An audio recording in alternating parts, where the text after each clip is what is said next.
Welcome to the day 4 of Inner Child Healing Challenge. Bravo, you reached so far, and it's time for you to start reaping the benefits of this deep inner work that you are doing. The most important thing in life is to feel good, and unfortunately, most of us fail at feeling good, which is our basic right and requirement. Let us have a look at Feeling Good checklist. This checklist will help us truly reflect on quality of our life and emotional health. Go through the list and mark the numbers of sentences that stands true for you. I want to hide under the covers. I'm anxious all of the time. I'm frightened of people. My loneliness is intense. I have difficulty expressing my feelings. My temper is out of control. I can't focus on anything. Everyone is against me. I can't assert myself. I feel like a failure. Can you identify with any of these feelings? Then you may need to work on your emotional well-being. Emotional problems are among the most painful of all.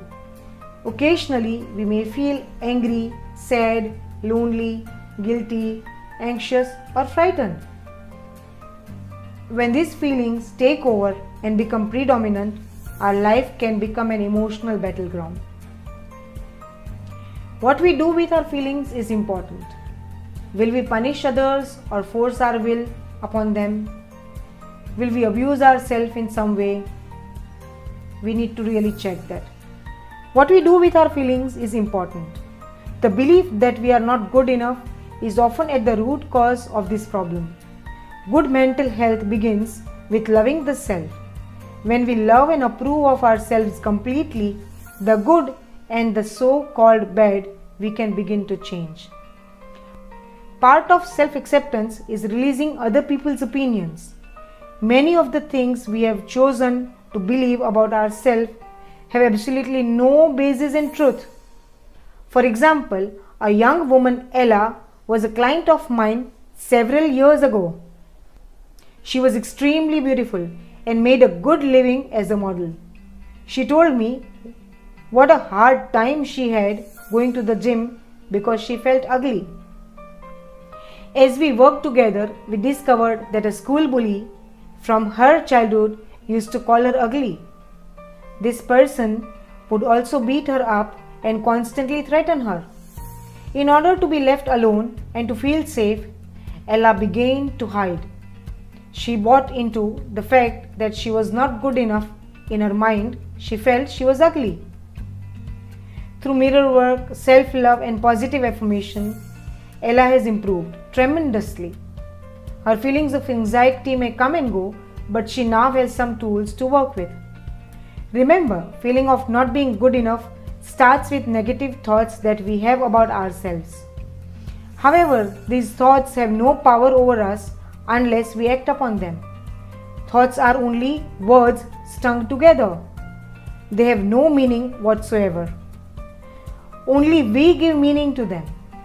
We give meaning to them by focusing on the negative messages over and over in our minds. We believe the worst about ourselves, and we choose what kind of meaning we give to them.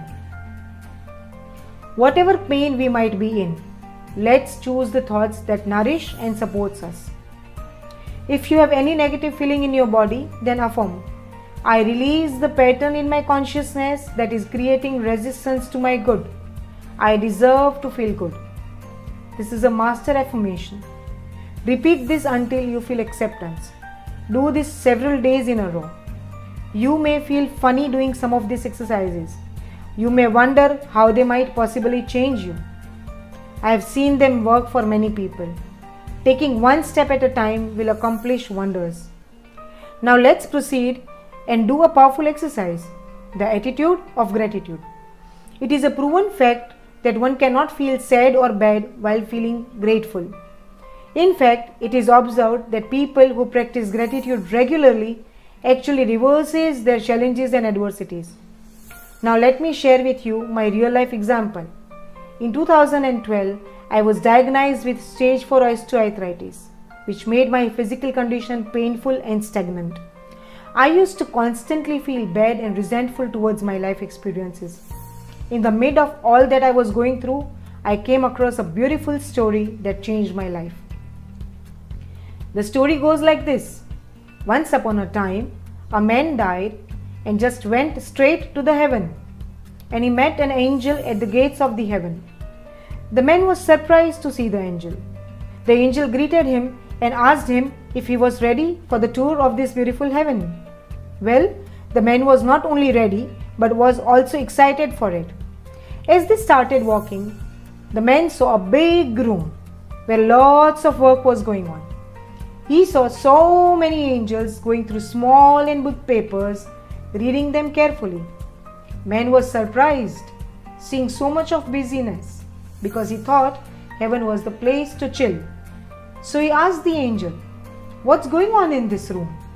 And the angel replied, "This is a very busy department in heaven.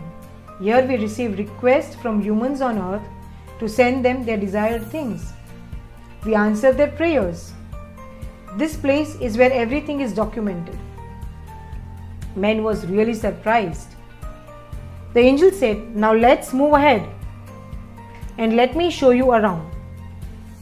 Just as they went a little more ahead, there was another big room which sounded even crazier.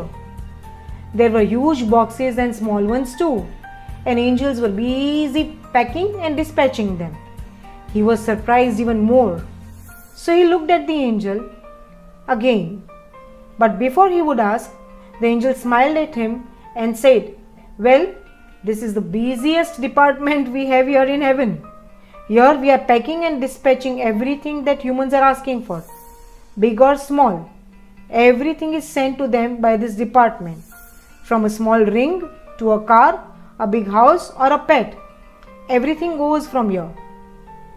The angel asked the men to move forward, and as they go little ahead, men saw one more room where angels were lazing around and had no work. They were just chilling and were bored.